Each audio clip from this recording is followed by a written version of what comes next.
G'day mates, it's Busta here, and I would just like to give a shout out to Simply Safe for sponsoring this episode.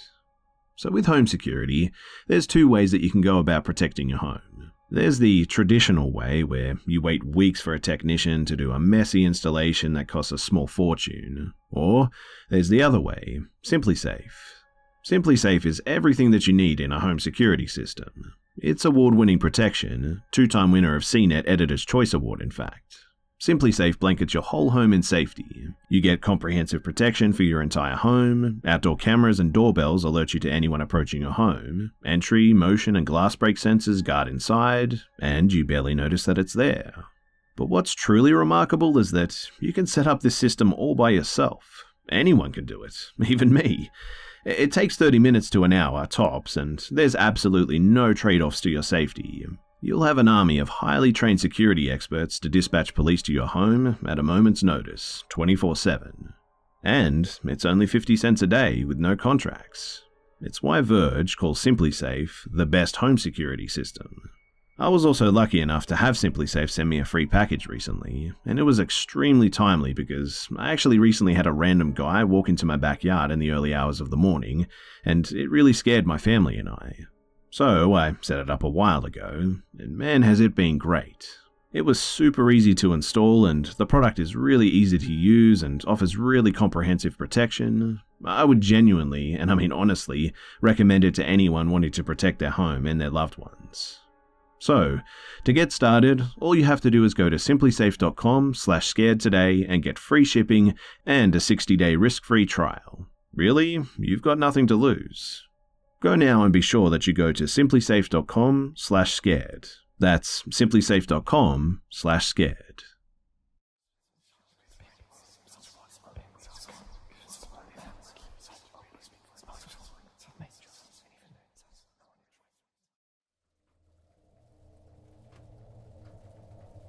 Ben and I met on Facebook in 2014, and he came to meet me in Romania in the summer of 2015.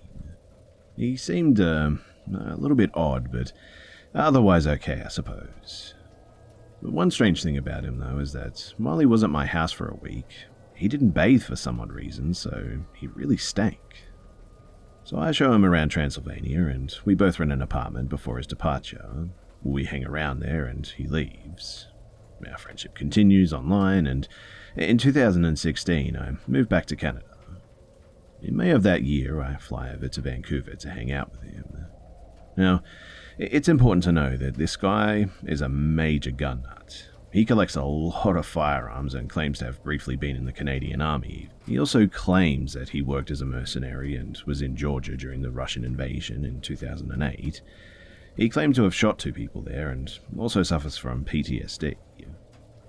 But anyway, I get there and his apartment is just filthy. I'm talking trash everywhere, 2 cats that made the place stink of cat piss. The guy kept his lights on 24/7, and on his wall was a clock that played a loud tune every hour. His behaviour towards me while there was somewhat disrespectful, but I just took it as a buddy messing around with me. He did say mildly creepy things, but again I just sort of brushed it off as him being a prankster.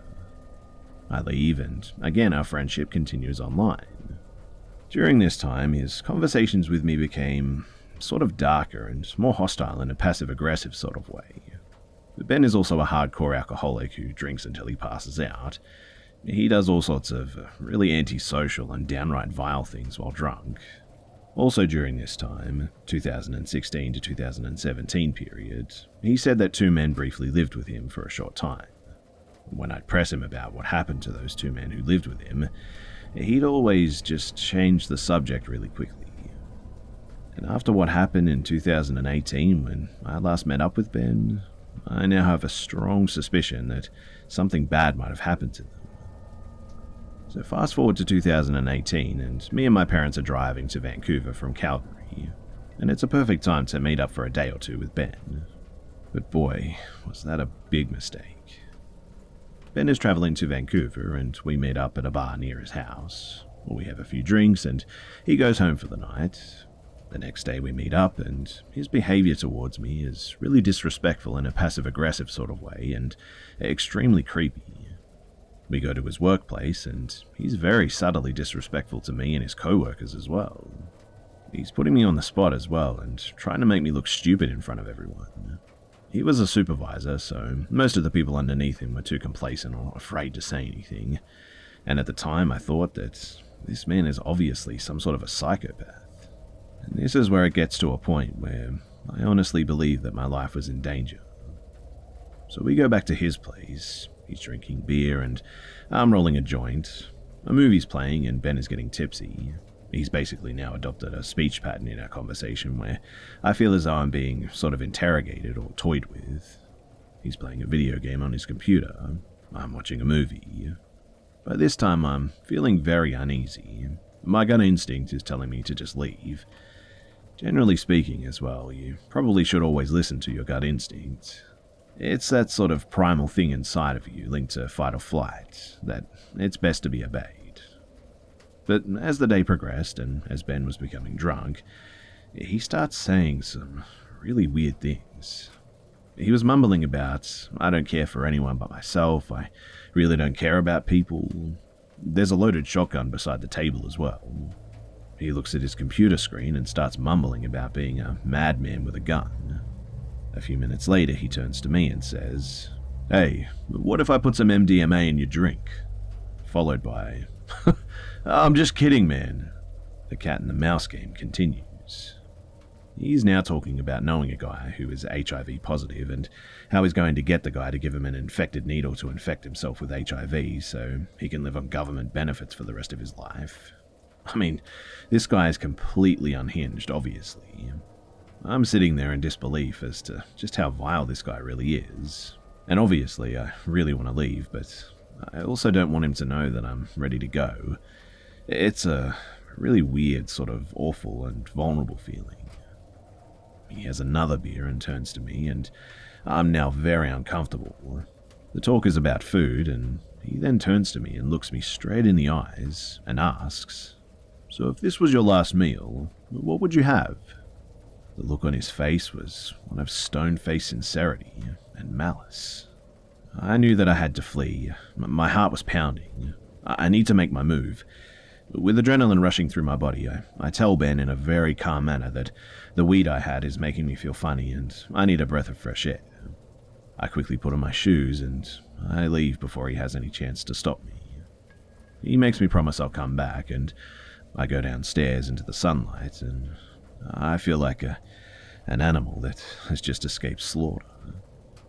The place I'm staying at is not too far from Ben's house. I'm wise enough not to tell him where I'm staying at exactly, and I start walking, feeling like I've just escaped certain death. The phone rings, though, and Ben is asking where I'm at and that he's panicking. I tell him that I'm still taking a breather. Meanwhile, I get to my cousin's house, and I somehow manage to get inside. Night eventually falls, and the guy is calling my phone constantly. When I answer, he's trying to get me to meet up with him and go for a ride. But the tone of his voice was really flat and really fake. He says that we've just had a bad night. He's desperately trying to get me to go for a ride with him. But at this stage, I just sort of block his number. I block him on social media as well, and that was the last time that I spoke to that scumbag. In our many online conversations over the years, Ben would drop clues here and there about his past, that he did horrible things during his supposed gig as a mercenary. He would go on drunken tirades about being a bad man, having done bad things. He was going to AA meetings and trying to put on a facade of normality by volunteering at an old folks' home, I think.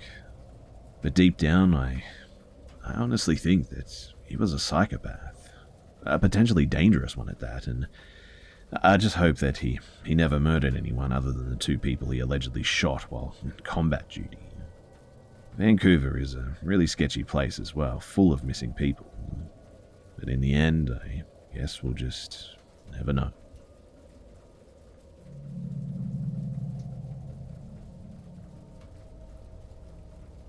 This happened to me and a few other guys about 2 weeks ago now, I think it was.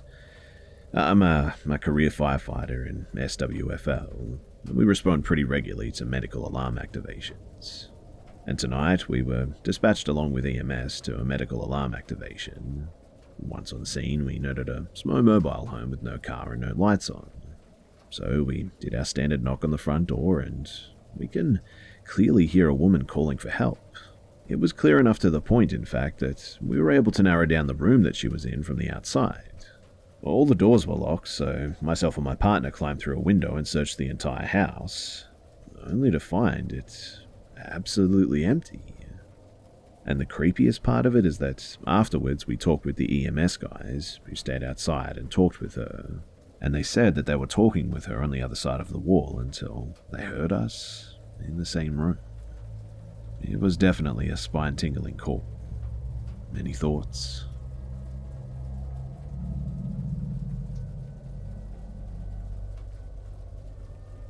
I still feel really sick to my stomach, and I'm honestly so freaked out right now. I have every light in the house on. But, anyway, here it goes. So I volunteer for a 24/7 wildlife rescue service. Here in Australia, that mostly amounts to picking up orphan joeys from the side of the road, catching sick wallabies and roos, getting possums out of fireplaces, and others ranging from very challenging to the basic. Now, I don't drive, so I only do rescues in my area or in relatively near to my suburbs. I live a block away from a wildlife reserve that has a problem with a particular parasite that's basically deadly to most macropods, animals with pouches like marsupials. So, when there was a call out at 9 PM in the reserve, right next to me, for a medium-sized wallaby with toxo, I had been bored all day on my day off, and I went. I mean, why not, right? So I got my tub, which contains my essentials, a Hessian bag, ties, gloves, and head torch, and went on my way. The couple that called in the roo were at the entrance of the trail, and they told me where it was. I actually knew them because our dogs like to play together, and I was easily able to understand what part of the track that they were talking about, and I trusted them. They offered to come with me, but it was cold and late, and I didn't want to stress the little guy out by having so many people around it. So I just politely said no and that I got this. My area is very safe, mind you, and I've had no problems walking out late or at night or in the dark or anything. But anyway, I walked the 30 minutes up the hill into the reserve and found the poor wallaby. He was so lethargic that he didn't bother to move when I went right up to him. Now, he was a very large wallaby, mind you, definitely not a medium, and probably weighed around 45 kilos, I would say. More than half my own body weight, easily. I normally wouldn't do these sorts of rescues as well, because I know it pushes my physical capabilities, but I gently maneuver him back into the sack that I had in my tub, tie it such with some cables, and I pop him in the tub. Now, having grown up in the area and in the Australian bush, I'm very, very used to the sounds of the animals in the night. The scratching, the movements, the hissing, the growling, all that stuff. And since I had my head torch on the entire time so that I could see where my feet were going, I was fine. You sort of develop a sixth sense of sorts. I knew the sound so well, in fact, that I was once a nighttime bush tour guide a few years ago before I got sick. And when I get a hair-raising feeling on the back of my neck, I know that something isn't right. And sure as sure is, every hair on my body seemed to stand on end suddenly. I'm instantly on the balls of my feet, and I scan the surrounding area, thinking it could be a snake or a lost dog or something. But there's nothing. Confused, but still trusting my gut, I slowly start to travel back down the trail. The wallaby is way too heavy, so I have to stop every few meters and put it down to sort of stop the tub from cutting my hands. And then, all of a sudden, there was a large crack and movement to my rear left. I spin around and start internally freaking out. That was no animal sound that I knew of. It had to be a person. It was way too big, and there was also sudden silence, like whatever had made the noise had stopped or was stalking. So in the end, I just decided to say screw it. I pulled on my gloves, hoisted the wallaby over my back, turned off the light, and started booking it down the trail, sticking to the right side, just along the edge of the trees. I left my tub behind because, honestly, I doubt anyone would take it anyway. I was freaking out so much anyway that I couldn't care less. Luckily, it was mostly downhill, so I got out of there in maybe 20 minutes or so. Every now and then, though, I could hear a distinctive rustle or crunching or dead bark on the ground or something that was way too big for any animal in my area, let alone one that would follow a human. The entire time as well, my instincts are screaming for me to just run, run, run. I was gripping my bag over my shoulder for dear life and didn't even stop when my shoulder was screaming to stop and rest. But eventually I made it out and down several streets, well into the tight-knit neighborhood and into the light before I dared to even stop. I couldn't bring myself to look over my shoulder either because I could just feel someone watching me. I started to cry as I made my way home only a few streets away. I told my mum, and she obviously looked very worried and lightly scolded me for going out like that, even though we have both done this kind of thing before. I called up my best friend though, and she came over for the night, and also came with me to try and find my rescue tub with me the next day. This morning, another rescuer came to take the sick brew to the vet, and me and Risa went back to the bush. We found it, but the heavy-duty plastic tub had been completely smashed up, like someone had been jumping on it. There were buds of what I could only assume were rolled-up cigarettes, and also an empty needle on the ground. I just silently picked up my broken tub and I threw it away when I got home. I really don't think as well that I'm going to be going out at night for a long, long while after that one.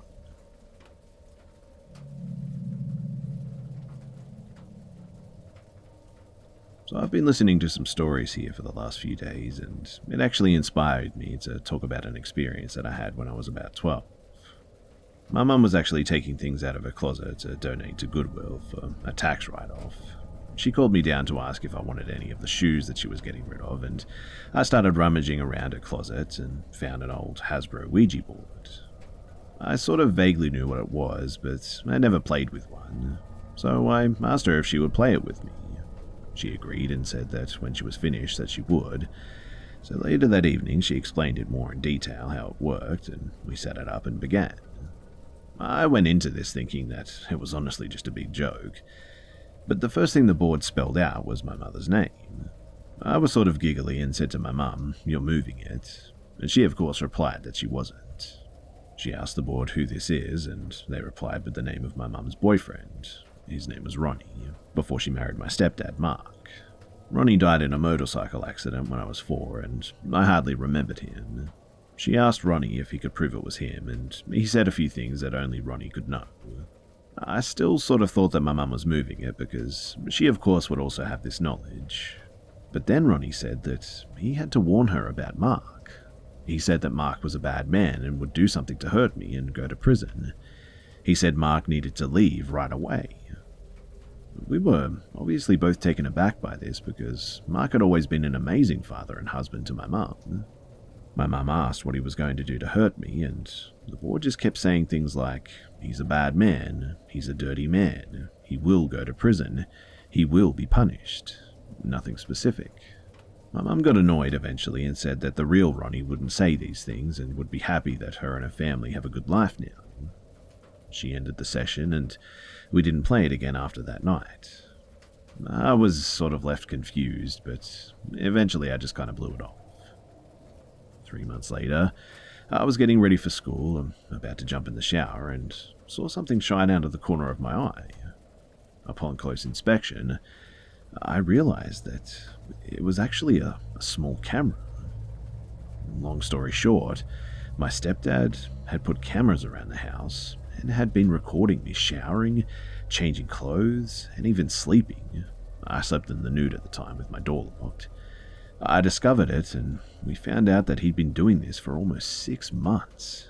He had the idea even longer than that, and he was exchanging them with people online for other videos. He was arrested and spent a good while in prison, but never would I ever had seen this coming. It was completely out of what we thought was his character, and we were absolutely destroyed as a family because of this. A few weeks after he was sent away, I was in my mum's room and she just sort of said, "Ronnie was right." It freaked me out so much because, honestly, I just really can't explain this. No one, and I really mean that no one, had any idea that this was happening. He truly was very, very sneaky about it. But somehow, Ronnie, he knew.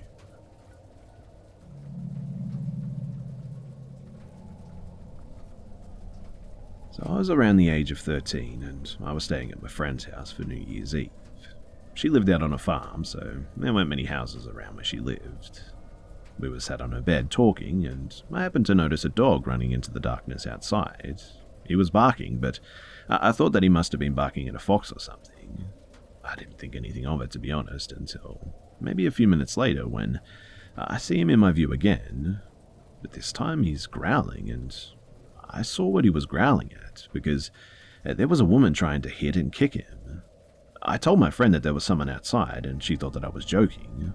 My friend turned around and realized that there actually was a woman out there.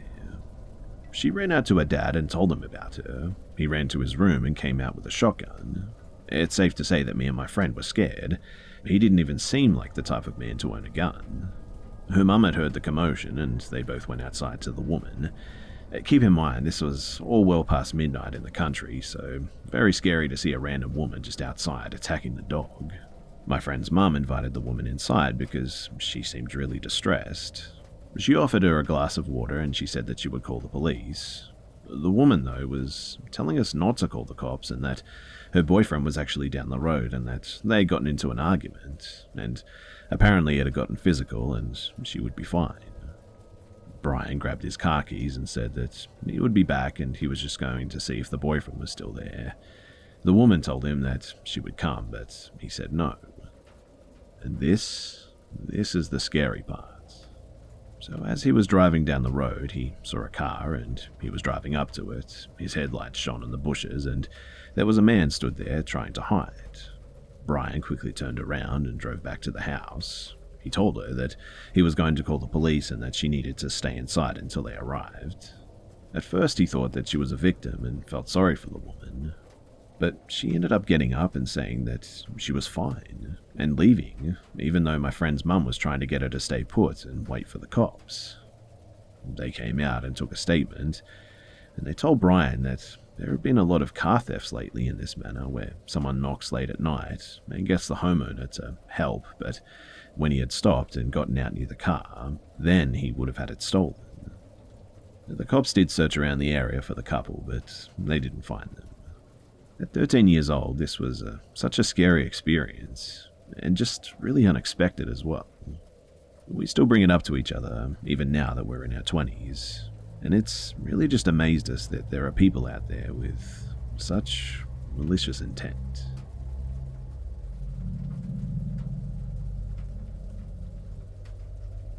So, I've never really shared this with anyone, other than with my girlfriend, of course, until now, because although I have belief in paranormal events to a certain extent, I suppose, aliens, ghosts, certain legendary creatures, etc., I'm not the type that just believes every story to be true or want people to think that I've lost my mind.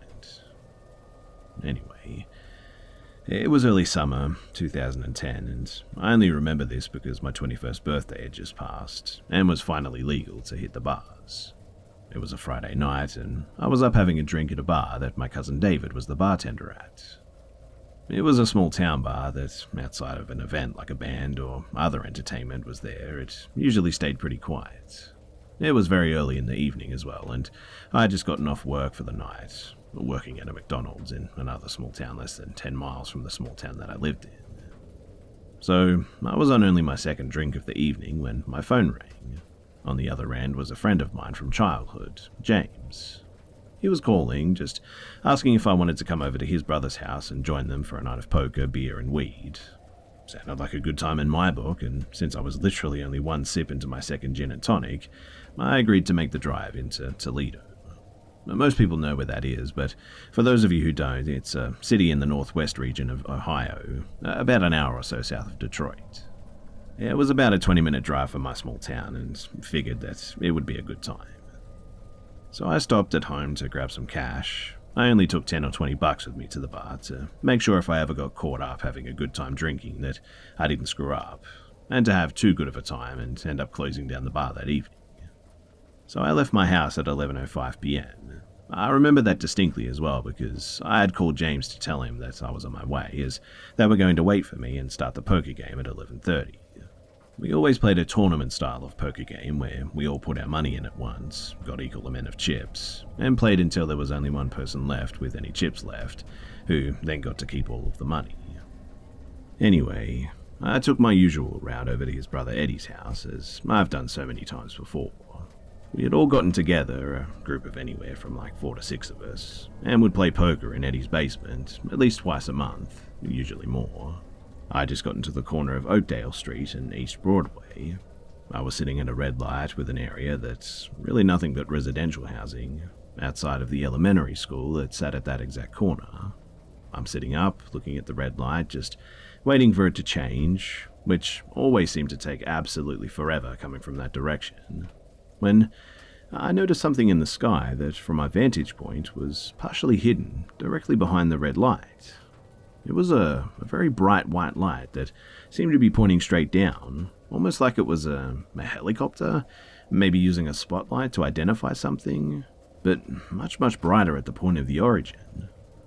Also, I heard absolutely nothing after rolling my windows down, and knew that this could not possibly be a helicopter, or I would absolutely be able to hear it.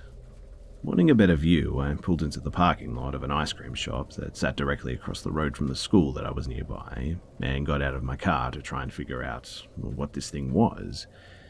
When I got out of the car, I stared up into the sky, and I immediately found it again. It couldn't have been a plane as well, because it just didn't have the right shape. It was more an oval than anything. Most stories you hear like this say it's circular, but it was definitely an oval shape, this one. I almost thought perhaps it was a blimp, given the shape that is, but it seemed far too large to be a blimp, even by the measurements that everyone knows, like the Goodyear blimp. Plus, it had no decals or identifying marks or anything. It was just all silver or greyish.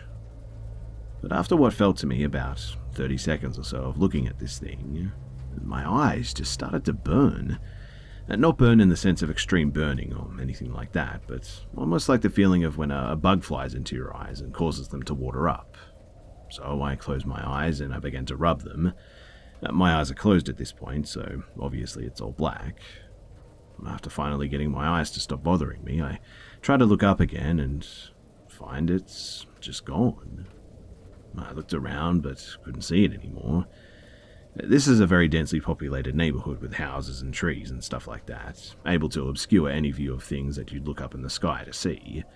So, after a little less than a minute, I just decided, oh well, time to go and play poker. So I get over to Eddie's house, which is about 4 blocks from where this had taken place, and I knock on the basement door. A few moments go by, and nobody answers, so I decide to go to the front door and knock. I figured that maybe since I'm probably like 5 or 10 minutes early, maybe they're upstairs playing on the PlayStation 3 or something. So I knock on the door, but still no answer. Finally, I start knocking very loudly on the door, almost pounding, and Eddie finally answers the door and says, "Man, why are you knocking on my door this late?" I look at him, honestly confused, and I said, "Well, your brother said to come over and come play cards with you guys." He stares at me for what felt like an eternity, and finally responds, Yeah, man, I know he did, but he called you like 5 or 6 hours ago. It's 4:30 in the morning. How late did you think we would be playing?" This really scared me quite a bit, as from what I had remembered, this moment, there's just no way it could be later than like at least 11:25, 11:30 at the most. I attempted to play it off and be cool and say, "Damn man, I must have lost track of time. Can I use your bathroom before I head back home?" He agrees and tells me that I should splash some water on my face, as I look like I'm either drunk or haven't slept in a week. I walk into his bathroom and I look in the mirror and my eyes are absolutely bloodshot, and it almost looks like I have 2 black eyes. To this day, I have absolutely no idea what happened to me that night. I honestly have no explanation for the lost hours worth of time, how I could not have possibly noticed that much time being passed, or how on earth something that felt like my eyes being irritated by a mosquito or something similar flying into my eyes resulted in me having these huge two black eyes. I don't want to pretend to know what it was and explain it, or even assume that whatever it was that I saw that evening had anything to do with it, but it has creeped me out ever since.